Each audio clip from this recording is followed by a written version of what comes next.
Hello, I'm Jack Grady, and on behalf of the Archives and History Committee of First Baptist Church on the Square in LaGrange, Georgia, we welcome World War II veteran Curtis Myhand, and we thank him for his service to our country and to his long service as a member of this church. Curtis, we do thank you so much for your willingness to share with us some of the highlights of your World War II experience.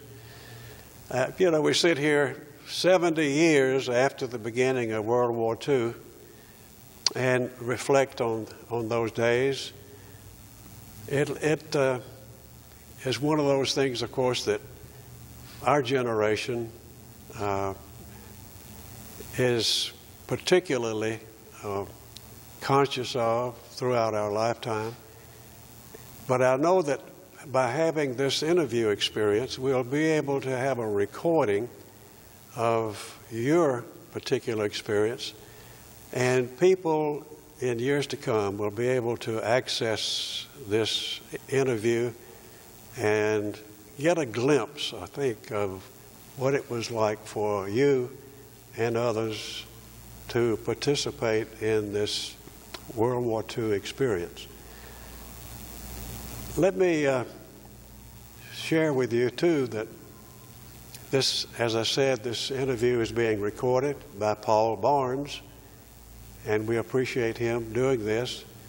But it will be on file in our heritage room here at the church, and the Archives and History Committee will maintain that, and as I said, it will be there from now on, and people and young people, anyone, everybody will be able to access it and use it for their better understanding perhaps, and also appreciation for your service and that of other service people. Let me ask you a little bit about your enlistment process. Were you drafted or did you volunteer?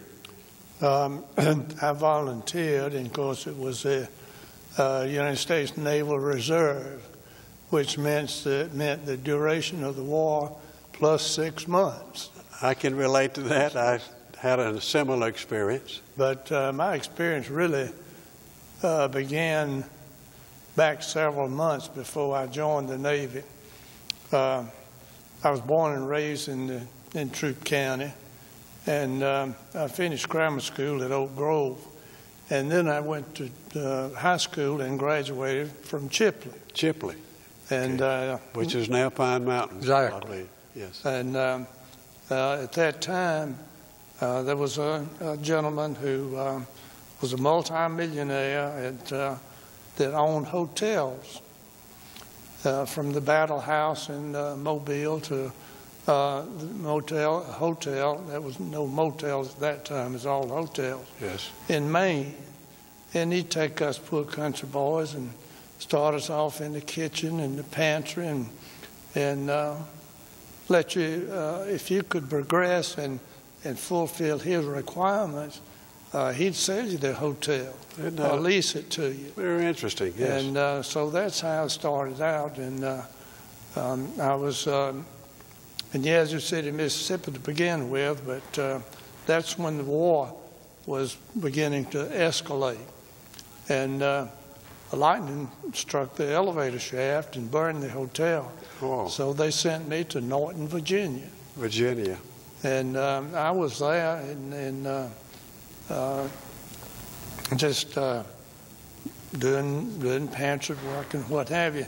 One thing that I enjoyed about my pantry work, they always bought their fruits and things in big tin cans, and it was my main duty to fill up the hospitality tray. And I remember there was a can of blue plums, great big blue plums. I'd never seen them before. And when I kept them in the refrigerator, when I opened the can, I'd eat about 2 of them before I got the pantry tray filled up. Couldn't resist those, yeah, could you? Right. Yeah. But while I was there, I got a notice that they were fixing to draft me. And I didn't want to be drafted in the Army. Yes. I didn't have any plans or anything, but I didn't want to be drafted in the Army. So I talked to my father about it, and he said, well, I'll just get you a job here, and you can come on home. Here in LaGrange? In LaGrange. In LaGrange. So he got me a job with Colonial Stores, which was down on Bull Street. It's now a parking lot across from the Bank of America. Oh, yes. And I got a job there with them in the market. In the market, selling mullet fish and saltback, fatback meat. Okay. Well, while I was there, some of the other fellows there and some of their friends, they were fixing to be drafted also. So we got together and talked about it and said, well, let's just join the Navy. We don't want to be drafted in the Army. Let's just join the Navy. So we went up to the recruiting office here. Where was it located then? I believe it was in the courthouse. Oh, here. In one of the government buildings, because it was paid by the government. But anyway, the recruiting officer was Mr. George K. Hall. I don't know what his rank was, because being a civilian, we called him Mr. So I don't remember what his rank was. Yes. But his wife was a Daniel. She was Alton and Jeff and Joe and all that group, their sister. I see. So it was natural for him to be in LaGrange. Yes. So we talked with Mr. K. Hall, and he said, boys, I'm just glad to see y'all. I need a few more men. We got a draft going to Great Lakes, Illinois. Yes. Now, this was in January. Of 43. 43. Yes. So I was 19 years old, just 19 in December. So he said, well, I'll tell you what. I'll have a draft going to Jacksonville, Florida right soon. Oh. Y'all go back home. When I get ready for that, I'll call you. So sure enough, in a week or two, we got the word, all of us to meet in the recruiting offices. Well, he gave you a little physical here, you know. Yes. Then they sent us on over to Macon to join another group there. I see. Catch the train there to go to Naval Air Station, Jacksonville. Naval Air Station. Okay. So we all, everybody passed the little physical except one fella. And his teeth they wouldn't accept him because of his teeth. But he came back and he finally passed the test. But he never did cross our paths again, except when we came back to LaGrange after the war was over. But I went through boot camp there at Naval Air Station, and we had an officer that talked to us about going overseas to sea duty. Well, I was scared as I could be, you know, about the whole situation. Yes. But luckily, and not all luck either, God prevailed in all of this. That platoon ahead of me was the last one that went to sea. Oh. Our group, some of us, went over to Cecil Field, which was over from Jacksonville just a little ways. Mm-hmm. That was a little plane that they used, just a biplane, just scouting, I guess. So in just maybe a few weeks, they sent us down to Green Cove Springs, Florida, and that was a new base there. Yes. And that was, we had a VF OTU number 1 and VF OTU number 3. Now VF means heavier than air. OTU was Officers Training Unit. Yes. Now I was assigned to the enlisted personnel of the base, and along with several other men that were yeomen. We call us pencil pushers, short term, you know. Yes. But we had a lot of authority there, and we had an officer that was in charge, and his name was H.J. Myhand. He was from Latrobe, Pennsylvania. You remember it well, it sounds like, yes. And he'd come in some days feeling good, you know. He'd have his cap on turned around, the bill would be in the back of his head, and he was the lieutenant. But the base was where we trained Navy pilots and Marine pilots. Now, the Navy, when they finished, we called them 90-day wonders because they were there for 90 days. Yes. And then the Navy would go to aircraft carriers, and the Marines would be land-based. And they also trained all the workers pertaining to aircraft, like metalsmith, ordnancemen, mechanics, or whatever. Yes. Now, the base was just good. We not a lot of regulation, because those pilots realized they depended on the enlisted men to take care of the aircraft. Sure. And they wanted to be sure they were in good hands, you know, all the right, time. Right. So there's not much regulation. This was Green Cove Springs? Green Cove Springs, about 30 miles. I believe it's about 25 or 30 miles south of Jacksonville on the St. Johns River. Yes, okay. We were right on the river. You could look out and you could see the PBY planes landed and taking off, because they were scouting for submarines and whatever, but that was a training base for them also at Naval Air Jacksonville. So anyway, not much regulation, and if you meet an officer, if you just turned your head, you didn't have to salute. Oh. And I got called back one time. I was walking along from one part of the base to another, and met this warrant officer. Yes. Now, the warrant officer, he was too low to associate with the officers. And then he was too high to associate with the enlisted men. So he kind of had in between by himself, you know. So I just turned my head and went on by him, and he called me back and dressed me down a little bit, you know, and I saluted him, and I went on my way and never saw him again. He said he spent 30 years in the Navy. Oh. Wished he could spend 30 more. Oh, really? So my hat was off to him, you know, for that. But anyway, in our office, we get a list of personnel that the Navy needed at the fleet or land-based or whatever. And we had the codes, and we knew where they were going and how many to send, and that was our responsibility to see that those compliments were filled. Yeah. And we had a good time there. We had a petty officer room. About 4 of us slept in it in the barracks, you know, room to ourselves. Yes. We felt like we were a little bit above the enlisted men too. You know? Yes, yes. But we had a wonderful officer of the day. His name was Lakes, Commander Lakes. He ate chow with the enlisted men every week, every week.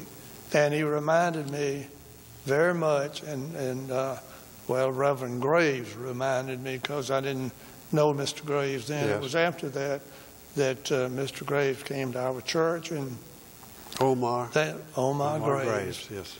They could have passed as twin brothers. Really? Same size, same attitude, everything. Yes. Just a good, kind gentleman. So I always appreciated Commander Lakes, and I think about him a lot of times now. What an inspiration he was. And he was a commander to the enlisted men. Yes, the Navy. Commander. So then we worked there, and another incident that we had some privileges is we had a gentleman there that was in the Navy that he was just like we were in the Naval Reserve, but his folks had a champagne factory in Illinois, and at that time you couldn't go beyond the 30-mile limit without a special pass. So the fellows in charge of the office, every once in a while this fellow would want to go home.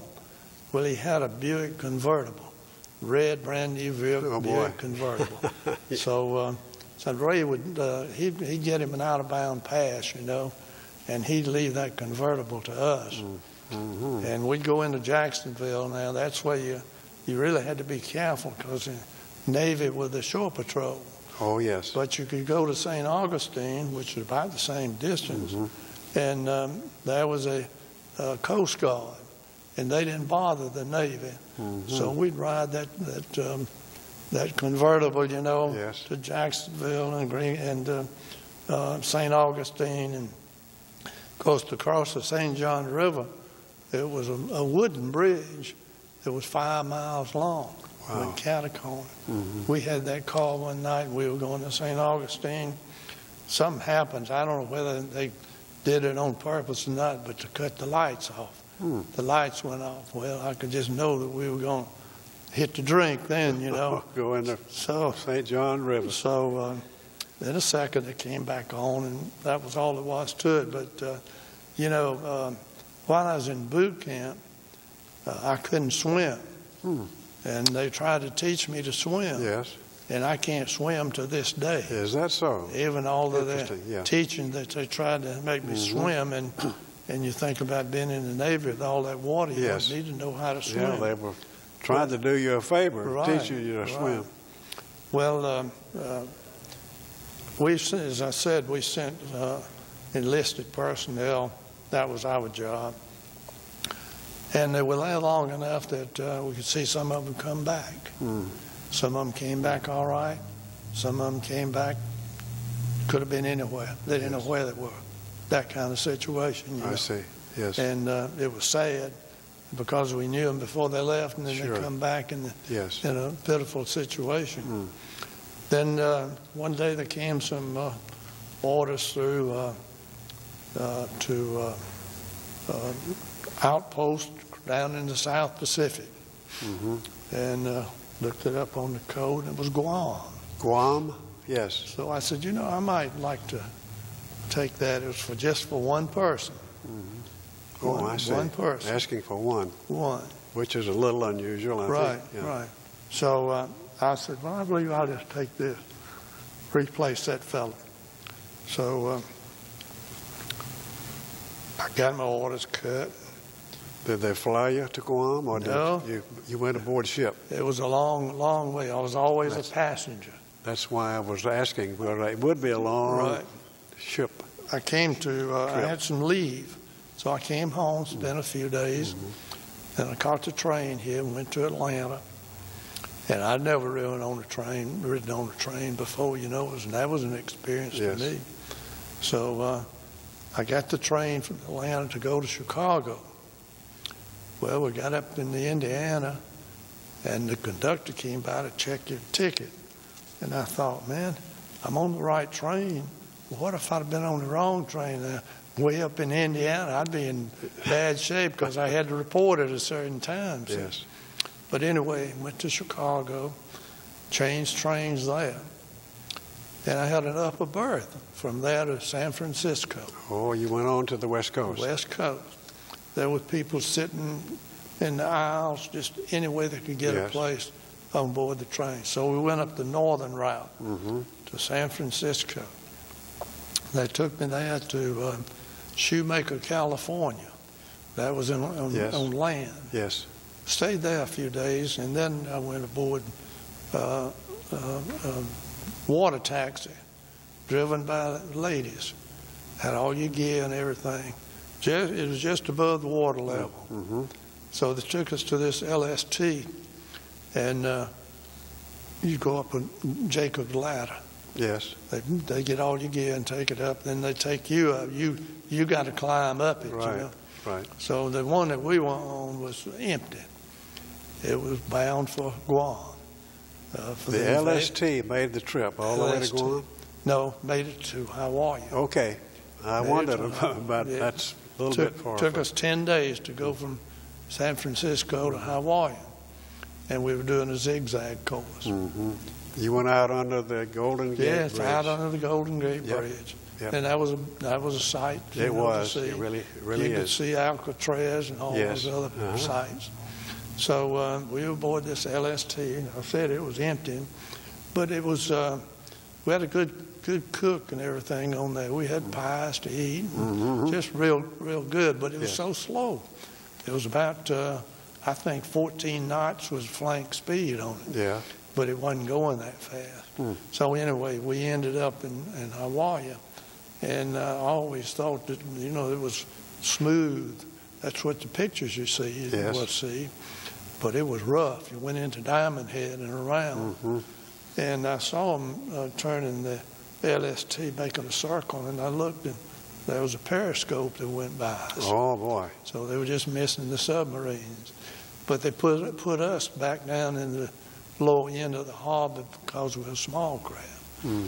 Well, from there, I boarded a transport laid up in Bremerton, Washington for Army. And I was a passenger on that. And then we went to Guam. About what year, what time of year was that? That was that at a 44? 44, yeah, I guess it was 44. All right. Anyway, we went on to Guam, and there was some other Navy personnel on there, but they were not, I was traveling on my own orders. And when we got to Guam, the first thing they did was, it was at night, they took us to the chow hall, and they took us to an outdoor shower. And I shaved. Yes. And my whiskers had grown out, you know, on that trip, and they were kind of red looking. Now, from Hawaii to Guam was about how long? Jack, I can't remember. Well, that's okay. Several days. Several days, yeah, sure. Because we had a couple of Navy personnel on that were gunners, and they were protecting the ship, you know. And they let this boy out. I didn't know about that, but they let the boy out off the tail end of the ship, and they was going to shoot at it. See, they missed it. They never did hit it. So we didn't have a lot of protection, you know, by that. But anyway, a little gunnery practice. That's right. That's right. So we went to Guam, and that's where they had the dry dock, and we were stationed. I was stationed on the Rhodey Point. That's the highest point on the island, and I was the only yeoman in my squadron. Yeoman. It was a combat aircraft service unit. That's when they were paused to invade Japan. Yes. And right before that, President Truman had the bombs dropped. That ended the war. Yes. But there were still Japanese on the island of Guam when I got there. Oh, yes. But and I always considered, as far as I was concerned, I didn't approve of some of his language, but President Truman was my hero. Yes. Because he stopped the war, and he saved a lot of American lives as well as the Japanese lives. We were preparing for the invasion of Japan, which would have been horrendous. It would have been. I think from some of the readings that I've done on that subject, they were projecting anywhere from 500,000 to 1 million casualties if we had invaded Japan. I never did see any figures, but I know it would have been terrible. Yes, terrible. But President Truman said, enough killing. That's right. Let's end it. So. And of course, during that time, after that, you were getting out on points. And all the points I had was the time I spent and my age and what have you. I wasn't married, you know, but I was still working on those points. Yes, sure. I was expecting to get out. Right. Now, while I was there, I had some things to happen that I didn't like. It wasn't anything that I'd done. I had to court-martial some people. You were involved in the court-martial experience. Right. Yeah. And, of course, you know, the ultimate thing is dishonorable discharge. Yes. Plus whatever fine time that they were assessed. Yes. Did you do the recording of the... Yes, I had to take the Navy regs and look it all up and take care of it. And that wasn't a good experience. I'm sure. But you were doing your duty. That's what I was doing, what I was told to do. So after a while I was there, then I had enough points to come back to the States. So I got a passenger on the Billy Mitchell. That was the largest transport the Navy had. Wow. And I left Guam. Made good speed home, I bet. That's right. Yeah, good. I came directly to San Francisco, right where I left, right back under the Golden Gate Bridge. Yes. Then they put me on a train, and I had a Pullman car. A lot of the fellas had these open cars. Yes. They would call them cattle cars. Right. Senders and everything, you know. So, and we came back the southern route through New Orleans in that way.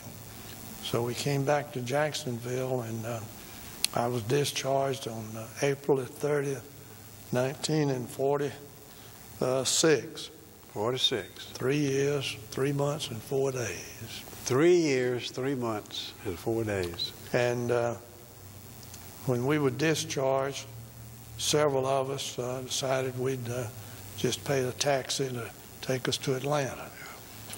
He took us to Atlanta, and I caught the bus and came to LaGrange, and I bought a bus ticket for 25 cents from LaGrange to Myhand store. 25 cents. And that let me off right at home. Well, so that was the end of my couldn't ask for any naval better career. Experience. And then after that, of course, it was time to go back into civilian life. Yes. See what you could do. And jobs were not plentiful then. It's about like it is now. Yeah. But I went to the employment office, and it was Ms. Freeman there that I liked very much. She took paid a lot of attention to me, and she told me about an insurance company that needed somebody. So I went and talked to him, and you didn't know him, but he wore a cane on his arm and a derby hat. Oh. And he was quite a gentleman, so he hired me. At the same time, I didn't feel good about it. So I went back to Ms. Freeman, and she said, well, Hunter Owen Funeral Home has an opening. They need somebody there. So I went up to the furniture store on the square and talked to Mr. Hunter. They hired me. Funeral home was across from the church. Oh, I see. And I served my apprenticeship, went to embalming school on the GI Bill, earned my degree in mortuary science, had one suit of clothes. I carried that with me. While I was there, some of the funeral homes would need hired pallbearers. So they'd pay us $25. Really? If I had a suit of clothes, dress up, you know. Yes. So I've served several times as a professional pallbearer. Isn't that interesting? They'd send a limousine to pick you up, you know, and bring you back. Yes. So then I came back to work after school. I came back to. And the rest is history. Came back to the funeral home, and the rest is history. And the only heroes that I know that ever knew were the ones that are on the beach or in foxholes or buried somewhere on foreign soil. Yes. Well, we were not heroes. That's a good way to put it. That's a good way to put it. But it was a fascinating part of your life. It was. And memorable. Can you think of one most memorable experience you had while you were in the Navy? Not really, because it was all about the same. Yes. All the way. Well, let me ask you this, Curtis. You were a yeoman. Yes. Were you petty officer? Right. Okay, petty officer, third, second class. Starting as apprentice seaman first class. Yes. Petty officer third class, Yes. second class. I made first class. Good. When I was on Guam, but I was determined to get out. I wasn't interested in ranks or grades. Career. Right. I should have made chief. I could have. Right. But my time was to do what I was supposed to do. Get on with life. Not get in the brig. Get out when I could. Good. That's good. That's a good way to put it. Well, that was certainly a commendable career and the advancement that you made to first class petty officer. Well, I was going to ask you a while ago, what experiences did you have that prepared you for later life? But I think you've already explained it. You've said it well. Thank you. You applied yourself. You became an apprentice, was willing to do that, and ultimately owned your own funeral home, and of course have been a very important part of this church and this entire community. And we respect you for that. We thank you for it. As I mentioned, this interview will be copied and it'll be filed in the Heritage Room. Paul Barnes, who's doing the interview and he will make a copy for you to keep. So you can look forward to having that. Well, thank you so much for doing this.